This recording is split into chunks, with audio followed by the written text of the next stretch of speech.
ভেন্ডি আলু ঝালের জন্য এখানে নিয়ে নিয়েছি কিছুটা ভেন্ডি, এখানে নিয়ে নিয়েছি একটা আলু, একটা বড় সাইজের পেঁয়াজ, একটা টমেটো আর একটা কাঁচা লঙ্কা কুচি। এখানে তেল গরম করতে নিয়ে নিয়েছি, তেলটা এখন গরম হয়ে গেছে। এবার এখানে আমি ভেন্ডিগুলো দিয়ে দেবো।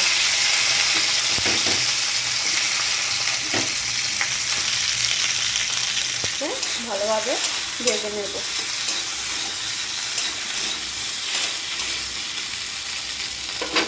অল্প পরিমাণে দিয়ে দিচ্ছি এখানে হলুদ, মিশিয়ে ভালোভাবে ভেজে নেব।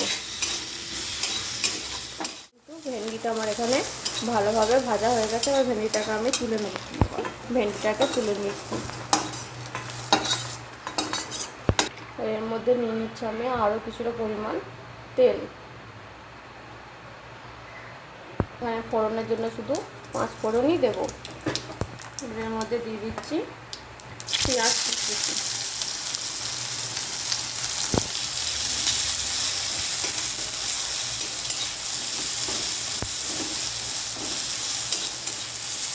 পেঁয়াজটা একটু নেড়ে নেওয়ার পর এখানে আমি দিয়ে দিচ্ছি কেটে রাখা আলুগুলো।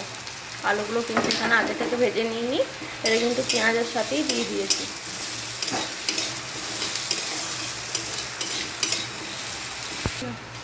দেখো এখানে পেঁয়াজটাও ভাজা হয়ে গেছে আর আলুটাও কিন্তু এখানে অনেকটা ভাজা ভাজা হয়ে গেছে। মানে হলুদ দিইনি তার জন্য অতটা বোঝা যাচ্ছে না। দেখো এখানে কিন্তু এবার ভাজা ভাজা হয়ে গেছে। আর এখানে এবার কেটে রাখা টমেটোটা,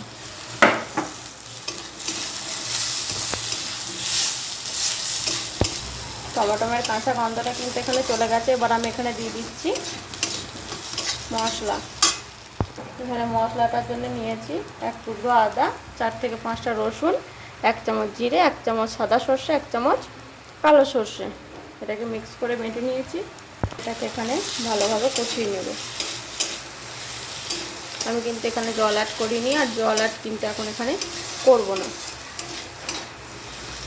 এখানে দিয়ে দিচ্ছি 1 চামচ হলুদ, ভালো করে 1/2 চামচ পরিমাণ ধনে গুঁড়ো, ঝালের জন্য লাল লঙ্কা গুঁড়ো।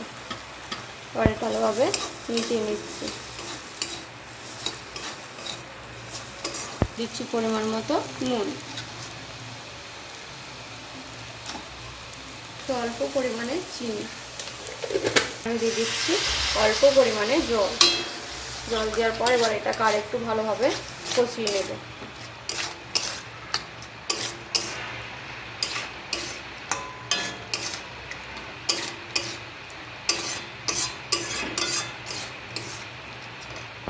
এখানে কিন্তু এটা ভালোভাবে কষানো হয়ে গেছে আর জলটাও কিন্তু পুরোটাই টেনে নিয়েছে।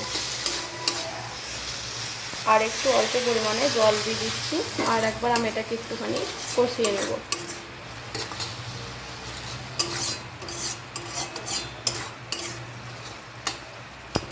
দেখো এখানে কিন্তু এটা কষানো হয়ে গেছে। এবার আলুটাকে সিদ্ধ করার জন্য এখানে দিয়ে দেবো পরিমাণ মতো জল। এখানে আমি দিয়ে দিচ্ছি এখন পরিমাণ মতো জল।